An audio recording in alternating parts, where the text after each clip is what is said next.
الحمدللہ رب العالمین والصلاة والسلام علی رسولہ الکریم وعلی آلہ واصحابہ اجمعین اما بعد فاعوذ باللہ من الشیطان الرجیم بسم اللہ الرحمن الرحیم رب اشرح لی صدری ویسر لی امری واحلل عقدۃ من لسانی یفقہوا قولی۔ اللہ تعالیٰ نے قرآن میں ایک جگہ فرمایا هو الذی خلق لکم ما فی الارض جمیعا، جو کچھ بھی بنایا ہے وہ تمہارے لیے بنایا ہے۔ انسانوں کے بارے میں فرمایا کہ ہم نے جو کچھ بھی پیدا کیا ہے، جو کچھ بھی تخلیق کیا ہے، اس کو انسانوں کے لیے بنایا ہے۔ یہ زمین، یہ آسمان، یہ سورج، یہ چاند، یہ دن رات کے چینج ہونے کا نظام، اس زمین پہ موجود جو بھی جانور ہیں، جو بھی ویجیٹیبلز ہیں، جو بھی زراعت ہے، سمندر ہے، سمندر کے اندر موجود جو مچھلیاں ہیں، جو کچھ بھی ہمیں نظر آتا ہے جو اللہ کی تخلیق ہے، اللہ تعالیٰ نے فرمایا کہ میں نے تمہارے لیے بنایا، انسانوں کے لیے بنایا ہے۔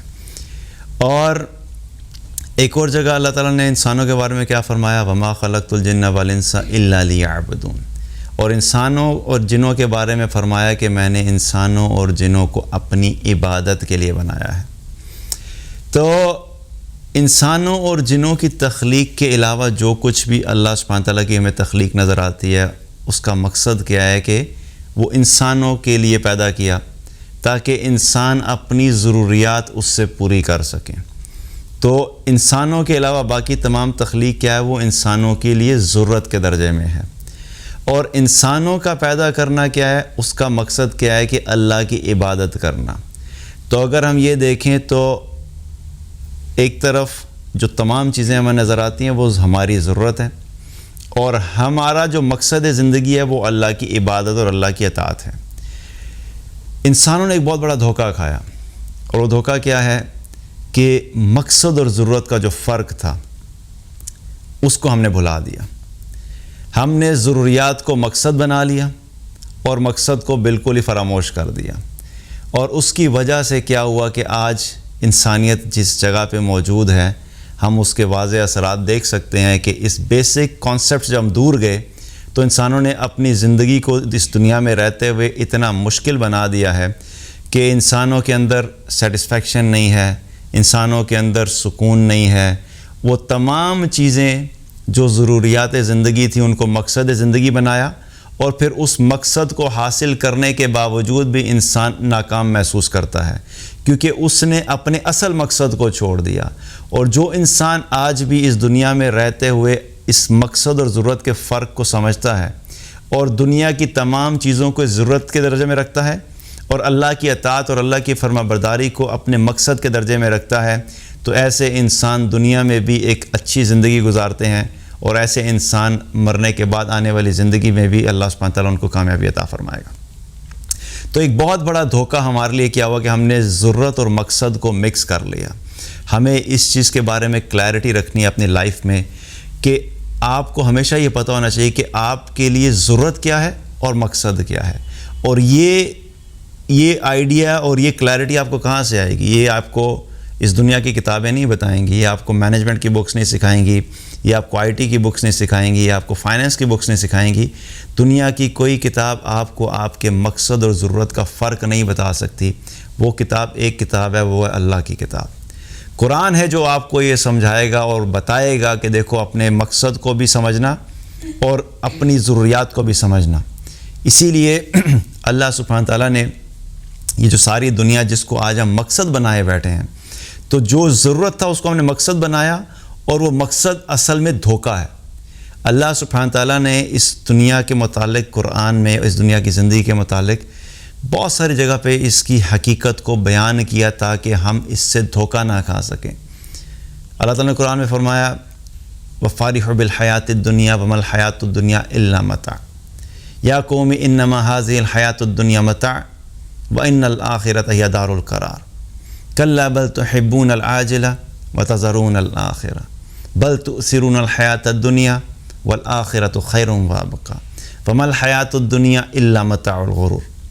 یہ اتنی ساری آیات ہیں، تو چند آیات ہیں، اس کے علاوہ قرآن کی اگر آپ پڑھنا شروع کریں گے تو آپ کو قرآن میں بہت ساری ایسی آیات نظر آئیں گی جن میں اللہ سبحانہ تعالیٰ واضح طور پہ ہمیں ریمائنڈ بھی کرا رہا ہے، ہمیں ریئلائز بھی کرا رہا ہے، ہمیں جھٹکے بھی دے رہا ہے اور لٹرلی شیک بھی کر رہا ہے کہ دیکھو یہ دنیا کی زندگی کے بارے میں دھوکہ مت کھانا، اس کی حقیقت کو سمجھو، یہ ہمیشہ کی جگہ نہیں ہے، یہ پرماننٹ پلیس نہیں ہے، یہ آئیڈیل پلیس نہیں ہے، یہ ایک دھوکہ ہے، یہ ایک سراب ہے، یہ ایک معراج کی طرح ہے۔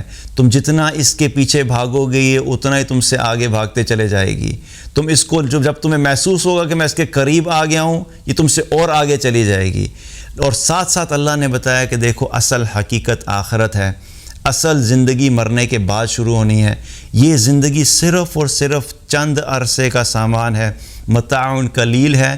اگر تم اس کو مان بھی لیتے ہو کہ تمہارا مقصد ہے، اگر اس کو تم حاصل بھی کر لیتے ہو، اگر تم اس کو بحیثیت آبجیکٹیو اپنا آبجیکٹیو بناؤ گے، بنانے کے بعد اچیو کر لو گے، تو اچیو کرنے کے بعد بھی یاد رکھنا کہ متاع قلیل ہے، یہ بہت تھوڑے عرصے کی چیز ہے، یہ ختم ہو جائے گی، یہ ٹوٹ جائے گی، تمہارے ہاتھ سے ایک دن سلپ ہو جائے گی۔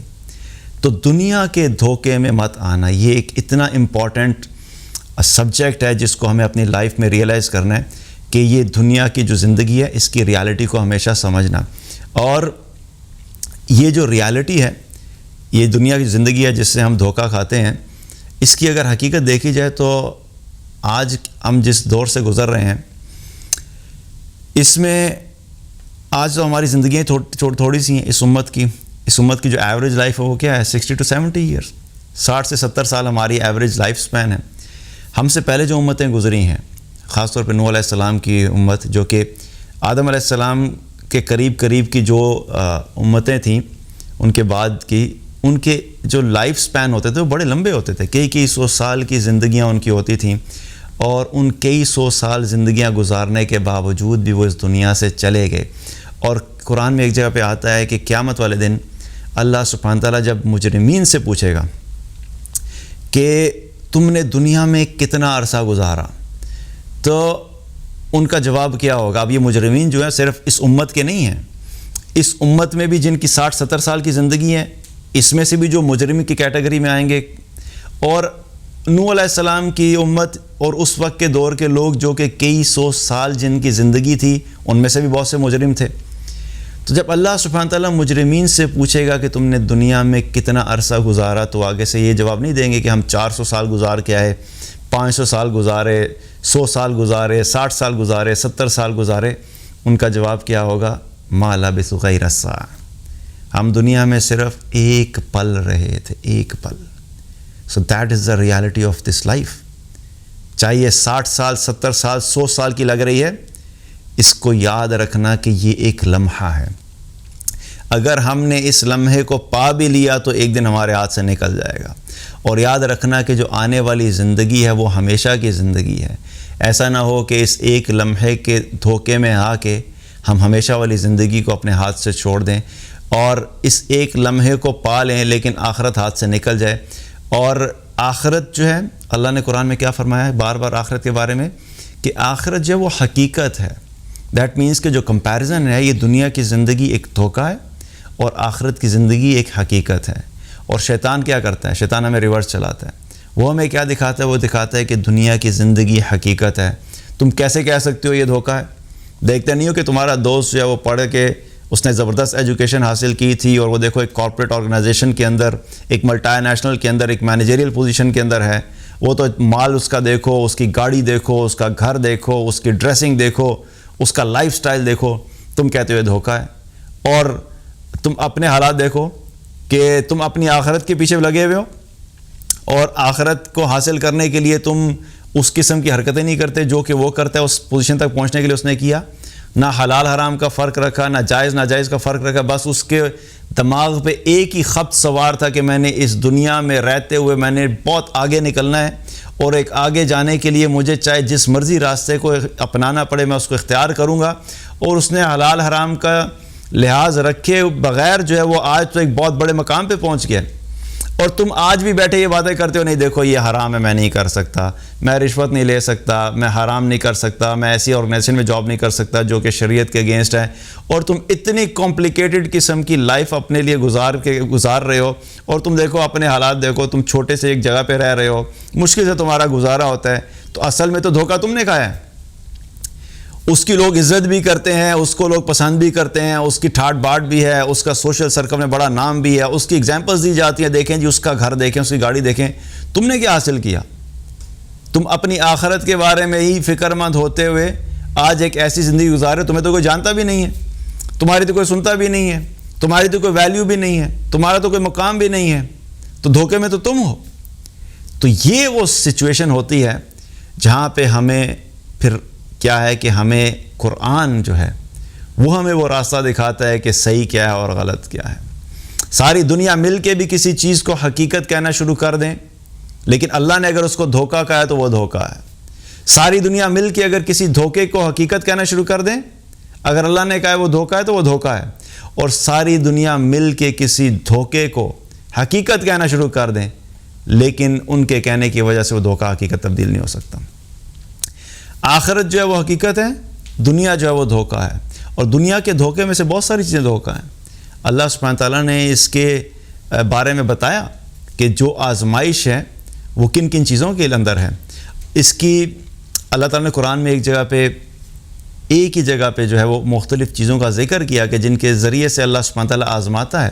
اور دھوکہ بیسیکلی کیا ہوتا ہے کہ جو چیز دیکھنے میں نظر آ رہی ہے لیکن حقیقت میں وہ ہے نہیں، اسی چیز کو ہم دھوکہ کہتے ہیں نا، کہ جو دیکھنے میں ہے لیکن وہ حقیقت میں نہیں ہے، وہی دھوکہ ہے۔ تو آج دنیا جو ہمیں دیکھنے میں نظر آ رہی ہے اس کی حقیقت ویسی نہیں ہے جیسی ہم سمجھ رہے ہیں، اسی لیے ہم اس کے دھوکے میں پڑ رہے ہیں۔ اللہ سبحانہ تعالیٰ نے ہمیں دنیا میں اس کو دھوکہ بھی کہا اور پھر اس میں آزمائش کی بھی ذکر کیا۔ اللہ نے ہمیں بھیجا ہی کس لیے؟ اس میں آزمائش کے لیے ہے۔ الذی خلق الموت والحیات لیبلوکم ایکم احسن عملا۔ اللہ نے کیا کہا؟ یہ زندگی اور موت کا جو نظام بنایا وہ اس لیے بنایا کہ تمہیں ہم آزمائیں گے، ہم دیکھیں گے کہ تم میں سے کون احسن عمل کر کے آتا ہے۔ اور احسن عمل جو ہے ہمیں دنیا نہیں سکھائے گی، احسن عمل ہمیں قرآن و سنت سے پتہ لگے گا کہ وہ اچھا عمل کیا ہے، وہ صحیح عمل کیا ہے، وہ صحیح طریقہ کیا ہے، وہ صحیح راستہ کیا ہے، وہ کریکٹ وے آف لیونگ کیا ہے۔ یہ سب چیز ہمیں قرآن و سنت سے پتہ لگے گا۔ تو اس دنیا میں یہ دنیا اٹ سیلف ایک دھوکہ ہے، اور اس دھوکے میں ہم آزمائے بھی جا رہے ہیں، اور اس آزمائش کو بھی اللہ ہی نے کریٹ کیا، کیونکہ اللہ دیکھنا چاہتا ہے کہ میرے وہ بندے کون ہیں جو کہ میرے کتاب کے مطابق میرے احکامات کو فالو کرتے ہوئے اس دھوکے کے گھر میں رہتے ہوئے بھی مجھے پہچان لیں گے، اور وہ کون بندے ہیں جو کہ اس دھوکے کے گھر میں رہتے ہوئے دھوکے میں آ جائیں گے۔ اللہ تعالیٰ نے قرآن میں ایک جگہ پہ کیا فرمایا؟ زُيِّنَ لِلنَّاسِ حُبُّ الشَّهَوَاتِ مِنَ النِّسَاءِ وَالْبَنِينَ وَالْقَنَاطِيرِ الْمُقَنطَرَةِ مِنَ الذَّهَبِ وَالْفِضَّةِ وَالْخَيْلِ الْمُسَوَّمَةِ وَالْأَنْعَامِ وَالْحَرْثِ ذَلِكَ مَتَاعُ الْحَيَاةِ الدُّنْيَا وَاللَّهُ عِندَهُ حُسْنُ الْمَآبِ۔ اللہ نے اس دنیا کے اندر دھوکے میں رہتے ہوئے اس دھوکے کے گھر کے اندر کچھ آزمائش کی چیزوں کا ذکر کیا، اور ایک پوری لسٹ بتائی ہمیں کہ کن کن چیزوں کو اللہ سبحانہ تعالیٰ نے مزین کیا ہے۔ اللہ تعالیٰ نے یہاں پہ اس آیت میں جو ذکر کیا، یہ نہیں کہا کہ ہم نے کچھ چیزوں کی اٹریکشن انسانوں کے اندر ڈال دی ہے، بلکہ اللہ تعالیٰ نے کیا فرمایا کہ کچھ چیزوں کو حاصل کرنے کی جو خواہش ہے، ہم نے اس خواہش کو بھی انسانوں کے لیے جو ہے وہ مزین کر دیا، خوبصورت بنا دیا۔ چیز آپ کو کبھی کبھی ایسا ہوتا ہے کہ آپ کسی چیز کو حاصل کرنا چاہتے ہیں، آپ اس کو حاصل کر نہیں پاتے، لیکن جب تک آپ وہ ایفرٹ کر رہے ہوتے ہیں اس کو حاصل کرنے کے لیے، تو کبھی کبھی اس خواہش اور اس ایفرٹ کے اندر بھی انسان کو بڑا مزہ آتا ہے۔ جو لوگ بزنس کرنا چاہتے ہیں، کبھی کبھی ایسا ہوتا ہے کہ بزنس پتہ نہیں کب جو ہے وہ پے آف کرے گا، لیکن اس بزنس کو چلانے کی جو ایک خواہش ہے اور اس بزنس سے آؤٹ کم لینے کی خواہش ہے، پیسہ بنانے کی خواہش ہے، وہ خواہش لوگوں کے لیے اتنی اٹریکٹیو ہوتی ہے کہ لوگ اس کے پیچھے جاتے ہیں۔ لیکن یہاں پہ اللہ سبحانہ تعالیٰ نے جن خواہشات کا ذکر کیا اس میں کیا کیا؟ سب سے پہلے کس چیز کا ذکر کیا کہ ہم نے مزین کر دی ہے ان خواہش لوگوں کے لیے ان چیزوں کی خواہش، اور ان میں سب سے پہلے کیا ہے؟ نساء کا ذکر کیا، عورت کا ذکر کیا۔ اور عورت کا ذکر کیا ہے؟ مردوں کے لیے عورتیں اور عورتوں کے لیے مرد۔ تو یہ آزمائش تو ہے، یہ ایک آزمائش ہے۔ پھر اللہ نے مال و متاع کا ذکر کیا، سونے چاندی کا ذکر کیا، کھیتیوں کا ذکر کیا، ایگریکلچر کا ذکر کیا، نشان لگے ہوئے گھوڑے جو کہ بیسیکلی سواریاں ہوتی ہیں ان کا ذکر کیا۔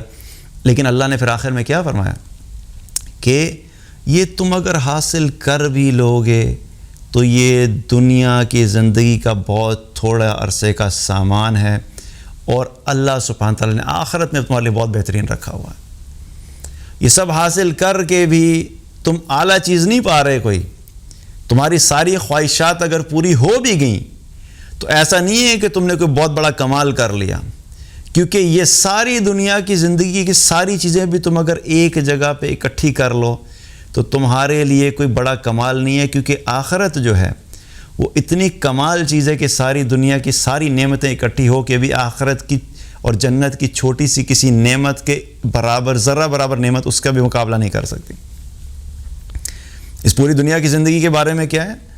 اگر اس زمین کی اگزامپل لے لیں، اگر اس زمین کے اوپر آپ کو ساری زمین پہ سلطنت دے دی جائے، حکومت دے دی جائے کہ ٹھیک ہے آپ کو دے دی، اور آپ ایک ایسے شخص بن جائیں کہ پوری دنیا کے اندر اس وقت کوئی ایک فٹ کے برابر بھی ایسی جگہ نہیں ہے جو آپ کی ملکیت میں نہیں ہے، لیٹس ایزیوم کہ آپ کو یہ مقام مل گیا، تو اس کے مقابلے میں جنت کے بارے میں حدیث میں کیا آتا ہے کہ جنت میں جو ہے ایک چھڑی کے برابر جو جگہ ہے وہ دنیا اور دنیا میں جو کچھ بھی ہے اس سے بہتر ہے۔ ایک چھڑی، ایک سٹک ہوتی ہے نا، سٹک کا کیا سائز ہوتا ہے، اس کی ویڈتھ ڈائمنشن اگر آپ دیکھ لیں، ویڈتھ لینتھ، وہ اتنی چھوٹی سی ہوتی ہے، لیکن اگر اتنی سی جگہ بھی تمہیں جنت میں دیکھو گے نا تو اس اتنی سی جگہ کی قیمت بھی تمہاری دنیا کی ہر چیز کو اکٹھا کر لو، اس کی زمین کو اکٹھا کر لو، اس کے سونے کو اکٹھا کر لو، اس کے چاندی کو اکٹھا کر لو، اس کے اندر جو کچھ بھی آپ کے پاس کرنسیز ہیں ان کو اکٹھا کر لو، جس قسم کے بھی ایسٹس ہیں سب کو اکٹھا کر کے تم اگر ایک طرف رکھ لو تو جنت کے اندر ایک چھڑی کے برابر جو جگہ ہے وہ اس تمام چیزوں سے بہتر ہے۔ تو کیا کمپیریزن؟ دیر از نو کمپیریزن۔ ہم اگر اس دھوکے میں پڑ جائیں کہ اس دنیا کے پیچھے بھاگتے بھاگتے اپنی آخرت کو ہاتھ سے اگر ہم نے گنوا دیا تو یہ سب کچھ حاصل کر کے بھی ہم دھوکے میں رہیں گے، اور اس دھوکے کا نتیجہ کیا ہوگا؟ وہ نقصان ہی ہے، آخر میں ہم لوگ ناکام ہو جائیں گے۔ لیکن جس نے اس دھوکے کی حقیقت کو سمجھ لیا اور اس کو سمجھتے ہوئے اپنی زندگی کو پلان کیا، اپنے لائف سٹائل کو پلان کیا، اللہ کی اطاعت کو سامنے رکھا، اللہ کی فرمانبرداری کو سامنے رکھا، قرآن و سنت کو اپنا بیس بنائی کہ مجھے اپنی لائف کی ساری گائیڈنس یہاں سے لینی ہے، تو ایسا انسان وہ ہے کہ جس کو اللہ دنیا میں بھی ایک اچھی زندگی عطا فرمائے گا اور آخرت میں بھی کامیابی عطا فرمائے گا۔ اس دنیا کے دھوکے میں سے ایک بڑا دھوکہ کیا ہے؟ مال ایک بہت بڑا دھوکہ ہے، اور اس مال کے بارے میں حدیث میں آتا ہے کہ آپ صلی اللہ علیہ وسلم نے فرمایا کہ ہر امت کی کے لیے ایک فتنہ ہوتا ہے، ایک آزمائش ہوتی ہے۔ میری امت کی آزمائش جو ہے وہ مال ہے، میری امت کے لیے جو فتنہ ہے وہ مال ہے۔ اور ایک حدیث میں آپ صلی اللہ علیہ وسلم نے عورت کا بھی ذکر کیا کہ میری امت کے لیے جو فتنہ ہے وہ عورت ہے، یعنی آزمائش جو ہے وہ ایک عورت ہے۔ تو مال ایک بہت بڑی آزمائش ہے، لیکن یہ مال کے بارے میں ایک چیز یاد رکھنا، اللہ نے تمہارے نصیب میں جو لکھا ہوا ہے وہ تمہیں مل کر رہے گا۔ کبھی بھی تمہارا مال جو اللہ نے تمہارے نصیب میں لکھا ہوا ہے، ساری دنیا کے لوگ مل کے بھی تمہارے مال میں سے، تمہارے رزق میں سے ایک ذرہ برابر بھی کمی نہیں کر سکتے۔ اور ایک چیز یاد رکھنا کہ جو تمہارے نصیب میں نہیں لکھا ہوا ساری دنیا مل کے بھی تمہیں وہ عطا نہیں کر سکتی۔ مال کا فیصلہ اللہ کے ہاتھ میں ہے، وہ اللہ ہے جو کہ مال کو کبھی بڑھاتا ہے کبھی کم کرتا ہے۔ اولم یعلم ان اللہ یبسط الرزق لمن یشاء ویقدر، کیا یہ جانتے نہیں ہیں کہ اللہ یہ جس کا رزق بڑھاتا ہے، جس کا رزق کم کر دیتا ہے۔ امن ھذا الذی یرزقکم من امسک رزقا، اگر اللہ تمہارا رزق بند کر دے تو کون ہے جو تمہیں رزق عطا کر سکتا ہے؟ اور اللہ سبحانہ تعالیٰ نے رزق کے فیصلے اپنے ہاتھ میں رکھے ہیں۔ کبھی بھی اس چیز سے دھوکہ مت کھانا کہ دنیا میں کوئی انسان مجھے مال میرا بڑھا دے گا یا کم کر دے گا، یہ سب اسی کے فیصلے ہوتے ہیں۔ کس وقت کس کو کتنا دینا ہے، کس کا بڑھانا ہے، کس کا کم کرنا ہے، اور ٹائمنگ بھی اللہ ڈیسائیڈ کرتا ہے۔ کبھی کبھی انسان اپنی لائف میں فرسٹریٹ ہو جاتا ہے، اس کو اپنے کیریئر کے شروع میں زیادہ مال کی خواہش ہوتی ہے، لیکن اللہ نے اس وقت لکھا نہیں ہوتا۔ اللہ نے ایک وقت لکھا ہوتا ہے کہ میں نے کس ٹائم پہ جا کے کس کو اتنا مال دینا ہے۔ تو کبھی بھی مال کمانے کے معاملے میں جو ہے وہ امپیشنٹ نہیں ہونا، بے صبرے نہیں ہونا، کبھی حرام کی طرف مت جانا، کبھی اس کی غلامی مت اختیار کرنا۔ جو انسان مال کو مقصد زندگی بنا کے چلے گا وہ مال کا غلام بنے گا، اور جو انسان مال کا غلام بن جائے گا وہ اللہ کی غلامی سے نکل جائے گا، اور جو انسان اللہ کی غلامی سے نکلے گا وہ شیطان کا غلام بنے گا، اور جو انسان شیطان کی غلامی میں آئے گا، شیطان کا ٹھکانہ جہنم ہے تو اس انسان کا ٹھکانہ بھی جہنم بنے گا۔ تو مال کی غلامی کبھی مت کرنا۔ مال اللہ نے جو تمہارے لیے لکھا ہے وہ تمہیں ملے گا، ہاں کوشش ضرور کرتے رہنا۔ یہ نہیں ہے کہ گھر میں بیٹھ جاؤ اور کو جی بس اللہ نے میرے لکھا ہے تو مجھے ملے گا۔ اپنی ایک سنسیئر ایفرٹ ہمیشہ رکھنا، حلال کمانا ہے، جائز کمانا ہے، دو نمبری نہیں کرنی، رشوت نہیں لینی، دھوکہ نہیں دینا، ان سب چیزوں کو اپنے ذہن میں رکھ کے لائف گزارنا، تو جو اللہ نے تمہارے نصیب میں لکھا ہے وہ تمہیں ملے گا۔ مال کو کبھی اپنا مقصد زندگی مت بنانا، ضرورت زندگی رکھنا، اور اس کو کبھی بھی اس سے دھوکہ مت کھانا۔ اسی طریقے سے ایک اور جو آزمائش اللہ نے وہ کیا رکھی ہے جس سے بہت سارے لوگ دھوکہ کھا جاتے ہیں، وہ اولاد ہے۔ اللہ تعالیٰ نے قرآن میں ایک جگہ فرمایا انما اموالکم و اولادکم فتنہ، تمہارے مال اور تمہاری اولاد تمہارے لیے کیا ہے؟ فتنہ ہے، آزمائش ہے۔ بہت سے لوگ اپنی اولاد کی وجہ سے کیا کرتے ہیں؟ دھوکہ کھا جاتے ہیں۔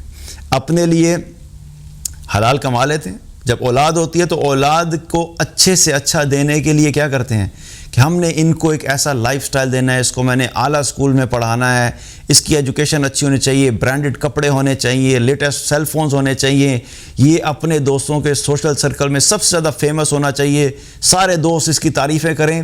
ان کی جائز اور ناجائز خواہشات کو پورا کرنے کے لیے بہت سے لوگ جو ہے وہ غلط طریقے اختیار کرتے ہیں مال کمانے کے لیے۔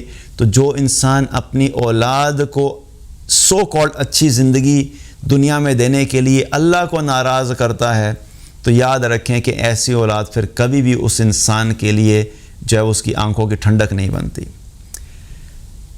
جو اولاد کے لیے اللہ کو ناراض کرے گا اللہ اس کی اولاد کو اس کے لیے ناراض کرا دے گا۔ یہ اللہ کا فیصلہ ہے۔ جو انسان اللہ کو راضی نہیں کرتا اور اپنی اولاد کی خاطر اللہ کو ناراض کرے گا تو پھر اللہ سبحانہ تعالیٰ کو ایسے شخص کی کوئی ضرورت نہیں ہے۔ وہی اولاد پھر اس کے لیے آخر میں کیا ہوتا ہے؟ اس کو ٹھکرا دیتی ہے، کیونکہ جس انسان نے اللہ کو خود نہیں پہچانا وہ انسان اپنی اولاد کو اللہ کی پہچان کیا دے گا؟ جس انسان نے خود حلال حرام کا فرق نہیں رکھا وہ اپنی اولاد کو کیسے بتائے گا کہ حلال اور حرام کیا ہوتا ہے؟ جو انسان اپنی اولاد کی خاطر حرام کماتا رہا اور اپنی اولاد کو حرام لقمہ کھلاتا رہا تو بالآخر کیا ہوگا؟ اس کی جس اولاد کے پیٹ میں حرام جاتا رہا اس کے اندر تقویٰ کہاں سے آئے گا؟ اس کے اندر ایمان کہاں سے آئے گا؟ اس کے اندر والدین کی فرما برداری کہاں سے آئے گی؟ اس کے اندر حلال حرام کی تمیز کہاں سے آئے گی؟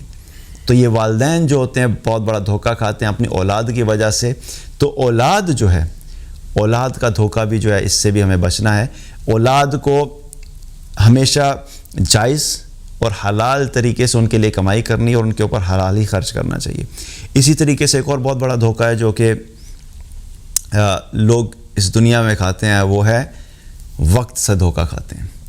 ان کو بہت بڑا دھوکہ لگتا ہے کہ میرے پاس وقت بڑا ہے، ابھی تو میرے پاس ٹائم ہے، فی الحال میرے ایمبیشنز ہیں، لائف کا کیریئر سٹارٹ ہو رہا ہے، ابھی میری ایجوکیشن کمپلیٹ ہوئی ہے، ابھی تو میری جاب سٹارٹ ہوئی ہے، ابھی میں نے چل کرنا ہے، ابھی پارٹی کرنی ہے، ابھی ہینگ آؤٹ کرنا ہے، ابھی کیا نمازیں پڑھوں، ابھی کیا قرآن پڑھوں، کیا میں ابھی داڑھی رکھوں، کیا ابھی مولوی بننا، کیا میں ابھی حجاب کروں گی، آؤٹ ڈیٹڈ لگوں گی، ابھی میرے پاس وقت ہے۔ جب وقت آئے گا، شادی ہو جائے گی، بچے ہوں گے، پھر اللہ کو یاد کر لیں گے، اللہ کی طرف چلے جائیں گے، داڑھی بھی رکھ لوں گا، خواتین سوچتی ہیں حجاب کر لوں گی، لیکن ہمارے پاس کیا گارنٹی ہے کہ ہمارے پاس اتنا وقت ہے کہ ہمیں یہ سب کرنے کا موقع ملے گا؟ یاد رکھو وقت سے کبھی دھوکہ مت کھانا۔ یہ وقت کبھی بھی تمہارے لیے رکے گا نہیں، یہ وقت کبھی بھی تمہیں اتنا نہیں ملے گا جتنا تم چاہو گے۔ وقت تمہارے پاس اتنا ہی ہے جتنا اللہ نے تمہارے مقدر میں لکھ دیا ہے، اور کس کے لیے اللہ نے کتنا وقت مقدر میں لکھا ہے وہ اللہ نے کسی کو نہیں بتایا۔ ہماری جو ایج ہوتی ہے اصل میں تو وہ وقت ہی ہے۔ کسی کو 40 سال کا وقت ملتا ہے، کسی کو 50 سال کا وقت ملتا ہے، کسی کو 20 سال کا وقت ملتا ہے۔ وقت ایک مہلت کی طرح ہے، اللہ نے ہر ایک کے لیے الگ الگ مقرر کیا ہے۔ اپنی زندگی کا ہر دن یہ سمجھ کے گزارا کرو، ہو سکتا ہے کہ مجھے کل وقت نہ ملے، ہو سکتا ہے کہ مجھے کل موقع نہ ملے، مجھے آج ہی اللہ کو راضی کرنا ہے، مجھے آج ہی اللہ کی فرما برداری کرنی ہے، مجھے آج سے ہی توبہ کرنی ہے، مجھے آج سے ہی گناہوں کو چھوڑنا ہے، مجھے آج سے ہی اپنی آخرت کی تیاری کرنی ہے۔ مجھے نہیں پتہ کہ مجھے دوبارہ مزید وقت ملے گا کہ نہیں ملے گا۔ بہت سے لوگ دنیا میں اس وقت سے دھوکہ کھا کے چلے گئے، بڑی بڑی لمبی پلاننگز کی کہ کتنے سال آئیں گے، فلاں وقت آئے گا تو میں اللہ کی فرمانبرداری کروں گا۔ اس وقت کے آنے سے پہلے ہی وقت نے ان کو دھوکہ دے دیا اور وہ اس دنیا سے چلے گئے۔ اب جو جانے والا ہے وہ صرف اور صرف حسرت لے کے جاتا ہے، اس کے علاوہ اس کے پاس کچھ بھی نہیں ہوتا۔ ایک بہت بڑا کاش ہوتا ہے جو اپنے ساتھ لے کے وہ چلا جاتا ہے، جس کو وہ کیری کرتا ہے، لیکن اس کا وہ کاش چاہے جتنا مرضی بڑا ہو، چاہے جتنا مرضی زور سے وہ چیخے، جتنا مرضی وہ روئے، جتنی مرضی وہ حسرت کرے، کاش کہ مجھے واپس بھیج کے وہ وقت عطا فرما دیں جس وقت میں نے اللہ کو راضی کرنا تھا، میں نے اللہ کو ناراض کر دیا۔ جس وقت میں نے آخرت کی تیاری کرنی تھی، میں دنیا میں مگن تھا۔ جس وقت میں نے نماز پڑھنی تھی، میں میچ میں لگا ہوا تھا۔ جس وقت میں نے قرآن پڑھنا تھا، میں دوستوں کے ساتھ گھوم پھر رہا تھا۔ جس وقت میں مجھے ذکر کرنا تھا، میں گانے سن رہا تھا۔ یہ وہ حسرت ہے وہ انسان لے کے جائے گا جس کے ہاتھ سے یہ وقت نکل جاتا ہے، اس کے ہاتھ میں یہ وقت کبھی واپس نہیں آتا۔ تو وقت بھی ایک بہت بڑا دھوکہ ہے، اس سے دھوکہ مت کھانا۔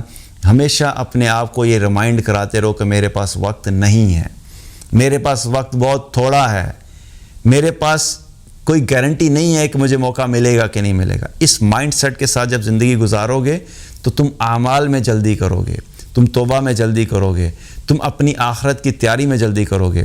تمہیں اپنی آخرت کے لیے جو اعمال اکٹھے کرنے ہیں، جو زاد راہ اکٹھا کرنا ہے، اس کے اندر تم جلدی کرو گے۔ لیکن اگر وقت سے دھوکہ کھا جاؤ گے تو تم اپنے ایمان پہ فوکس نہیں کرو گے، قرآن نہیں پڑھ سکو گے، نمازیں ڈیلے ہو جائیں گی، اللہ کی اطاعت چھوٹ جائے گی، آخرت کی رغبت ختم ہو جائے گی، آخرت کی فکر ختم ہو جائے گی، موت تمہارے لیے جو ہے وہ تمہیں یاد آنا بند ہو جائے گی، قبر کی تمہیں فکر نہیں رہے گی، کیونکہ تم جب وقت سے دھوکہ کھاؤ گے تو اس دنیا کی چیزیں تمہارے دل کے اندر غالب آ جائیں گی اور تمہیں ایک ایسی امید پہ لگا دیں گی، ایک لمبی امید تمہارے دل میں وہ جگا دیں گی کہ ہمیشہ تم یہی سوچتے رہو گے کہ جب ابھی میرے پاس وقت ہے، جب آگے جاؤں گا تو کروں گا۔ تو یاد رکھو کہ وقت سے بھی دھوکہ نہیں کھانا۔ آلویز تھنک اباؤٹ اٹ کہ میرے پاس وقت نہیں ہے and I have to prepare it now, today, ابھی سے ہی شروع کرنا ہے۔ اسی طریقے سے ایک اور دھوکہ ہے جس سے لوگ ریئلائز نہیں کرتے، وہ ہے صحت کا دھوکہ۔ لوگ یہ سمجھتے ہیں کہ جو آج میری صحت ہے ہمیشہ میں ویسے ہی رہوں گا، آج جو میری انرجی ہے، آج جتنی میری اسٹرینتھ ہے، آج جو میری میمورائزیشن پاور ہے، آج جو میرا دیکھنے کا انداز ہے، آج جتنا میں اسٹریچ میں کام کر سکتا ہوں، میں ہمیشہ اتنا ہی رہوں گا۔ یہ بھی ایک بہت بڑا دھوکہ ہے جس سے لوگ دھوکہ کھا جاتے ہیں۔ ایج کے ساتھ ساتھ تمہارے پاس گارنٹی نہیں ہے کہ تمہاری صحت یہی رہے گی۔ ینگسٹرز ہیں بہت سارے جو اس وقت بڑی بڑی بیماریوں کے اندر ہیں، کوئی ڈپریشن کا شکار ہے، کسی کو کوئی جو ہے وہ ایسی بیماری کے اندر ہے کہ اس سے زیادہ چلا نہیں جاتا، اور آج جس دور میں ہم رہ رہے ہیں اس وقت اتنی ساری بیماریاں ہیں جو آج سے پہلی جو جنریشن سے انہوں نے نہیں دیکھی تھیں۔ تو یاد رکھو کہ صحت تمہارے پاس گارنٹی نہیں ہے کہ جو صحت آج ہے وہ کل بھی رہے گی۔ لائف میں کچھ بھی ہو سکتا ہے۔ کتنے لوگ ہیں ایکسیڈنٹ کی وجہ سے معذور ہو جاتے ہیں، کتنے لوگ ہیں کسی کریش کی وجہ سے ان کی میموری چلی جاتی ہے، کتنے لوگ ہیں جو کھڑے کھڑے ان کے جو ہے وہ مینٹل ڈس آرڈر ہو جاتا ہے، کتنے لوگ ہیں جو کولیپس کر جاتے ہیں۔ سو دیر از نو گارنٹی اباؤٹ اٹ۔ ہمیشہ یاد رکھو کہ صحت جو ہے یہ ایک بہت بڑی نعمت ہے جو اللہ نے آج تمہیں دی ہے۔ اپنی اس صحت کو اللہ کی اطاعت میں لگاؤ۔ اس دنیا کے پیچھے بھاگتے ہوئے اگر تم نے اپنی صحت ضائع کر دی اور جب واقعی تمہارا دل چاہے گا کہ اب میں اللہ کی اطاعت کروں گا اور اس وقت صحت نہیں ہوئی تو پھر کیا کرو گے؟ کیونکہ جو انسان بالکل کمزور ہو جاتا ہے وہ ایسا ہی ہوتا ہے۔ آپ ایگزامپل لیں کہ جو انسان ایسی بیماری کسی کو لگ گئی کہ جو بیڈ سے اٹھ نہیں سکتا، جو خود واش روم تک نہیں جا سکتا، اور وہ انسان اگر سوچے کہ نہیں مجھے اب نماز پڑھنی ہے، مجھے لمبے لمبے رکوع کرنے ہیں، مجھے لمبے لمبے سجدے کرنے ہیں، میرا بڑا دل چاہتا ہے کہ میں اللہ کے سامنے جھکوں اور سجدے میں گر کے کئی گھنٹے، تو خیر میں نہیں کہوں گا اتنا ظرف تو آج شاید کسی میں ہو، لیکن ایک لمبا سجدہ کر کے میں اللہ کے سامنے رونا چاہتا ہوں، گڑ گڑانا چاہتا ہوں، اللہ کو محسوس کرنا چاہتا ہوں، اللہ کا قرب فیل کرنا چاہتا ہوں، اپنے گناہوں کی توبہ کرنا چاہتا ہوں، لیکن وہ انسان بیڈ پہ پڑا ہوا ہے اور وہ ہل نہیں سکتا، تو اس وقت ایسی خواہش صرف حسرت ہوتی ہے، کیونکہ اللہ سبحانہ تعالیٰ نے جب موقع دیا تھا، جب تمہارے پاس اسٹرینتھ تھی، جب تمہارے پاس طاقت تھی، جب تمہارے پاس قوت تھی، وہ وقت تھا کہ جب تم نے اپنی انرجیز کو اللہ کی خاطر لگانا تھا، اپنی آخرت کی خاطر لگانا تھا۔ دنیا کا کام بھی کرنا ہے، دنیا چھوڑ نہیں سکتے ہم یہاں پہ، ایسا نہیں ہے کہ اللہ نے ہمیں ایسا دین دیا کہ ہم دنیا چھوڑ کے بیٹھ جائیں، دنیا بھی ہم نے ایسی گزارنی تھی جیسی اللہ نے ہمیں بتایا تھا۔ رزق حلال کمانے میں بھی انرجی لگنی تھی، میں نے رزق حلال کمانا تھا، لیکن اس کے ساتھ ساتھ اللہ کو راضی کرنے والے اعمال کرنے تھے۔ مجھے نمازیں پڑھنی تھیں، مجھے قرآن سیکھنا تھا، مجھے قرآن حفظ کرنا تھا، مجھے لوگوں کی مدد کرنی تھی، مجھے دین کا کام کرنا تھا، مجھے دین کی دعوت کا کام کرنا تھا، مجھے فزیکلی جا کے لوگوں کے لیے جو مشکلات ہیں ان کے لیے جو ہے ویلفیئر کا کام کرنا تھا، جو بھی نیک اعمال کرنے تھے جن کا تعلق صحت سے ہے۔ جب یہ صحت چلی جائے گی تو پھر کیا ہوگا؟ پھر تمہارے پاس حسرت کے علاوہ کچھ نہیں ہوگا۔ تو صحت کا بھی جو ہے اس سے بھی دھوکہ نہیں کھانا کہ میرے پاس ہمیشہ رہے گی۔ اپنی اللہ نے جب تمہیں صحت دی ہے، اس صحت میں ہوتے ہوئے کیا کرو؟ اس بیماری کے آنے سے پہلے اپنی صحت کو اللہ کی اطاعت کے لیے استعمال کر لو۔ تو ان چند چیزوں کو اپنے ذہن میں رکھنا۔ دنیا کی زندگی جو ہے یہ ریالٹی نہیں ہے، یہ ایک ایلوژن ہے، ایک دھوکہ ہے، اور اس سے ہمیشہ ٹیکل کرنے کے لیے تمہیں قرآن ایسی کتاب ہے جو کہ تمہیں گائیڈنس دے گی۔ جب بھی تمہیں یہ ریئلائزیشن ہو، یہ فیل ہو کہ مجھے کلیئرٹی نہیں آ رہی، مجھے کیا کرنا ہے کیا نہیں کرنا، آلویز ریفر بیک ٹو قرآن۔ قرآن اللہ نے ہمیں ایک ایسی کتاب عطا فرمائی ہے جو ایک نور کی طرح ہے، جو ایک روشنی کی طرح ہے۔ جب تمہاری زندگی میں کنفیوژنس کا اندھیرا ہوگا، قرآن تمہارے لیے لائٹ ہوگی۔ جب تمہاری زندگی میں خوف کا اندھیرا ہوگا، قرآن تمہارے لیے روشنی ہوگی۔ جب تمہاری زندگی میں نا امیدی کا اندھیرا ہوگا، قرآن تمہیں اس میں سے نکالے گا۔ جب تمہاری زندگی میں پریشانیاں تمہیں گھیر لیں گی، تمہیں ہر طرف اندھیرا لگے گا، قرآن تمہیں اس میں سے نکلنے کا راستہ بتائے گا۔ جب تمہاری زندگی میں حق اور باطل تمہارے سامنے آئے گا اور تمہیں یہ کلیئرٹی نہیں ہوگی کہ حق کیا اور باطل کیا ہے، قرآن تمہیں بتائے گا کہ یہ حق ہے اور یہ باطل ہے۔ جب تمہاری زندگی میں لوگ تمہیں بتائیں گے کہ نہیں یہ صحیح ہے اور یہ غلط ہے، اور تمہیں پتہ نہیں لگے گا کہ کیا صحیح ہے کیا غلط ہے، قرآن تمہیں بتائے گا کہ کیا صحیح ہے اور کیا غلط ہے۔ اس لیے ہمیشہ اپنی زندگی میں ہر ڈیسیژن اور ہر کام میں قرآن سے گائیڈنس لینا۔